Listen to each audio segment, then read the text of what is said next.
Amber Canoying here with Bluegrass, Marble and Granite, Audrey with Everyday Kentucky today. And these areas that we're in right now are a little bit out of sight, out of mind, laundry rooms.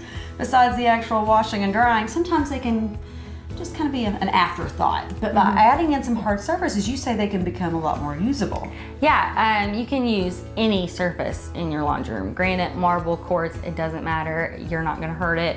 It makes a great folding space. You can have your sink for washing your delicates, stuff Wish that I had thought about that. Yeah, so that doesn't necessarily need to be put in the washer. You can wash and then hang and dry, and you have all this extra space to do your folding, and you don't have to drag it into your bedroom or keep it in the baskets in the hallway.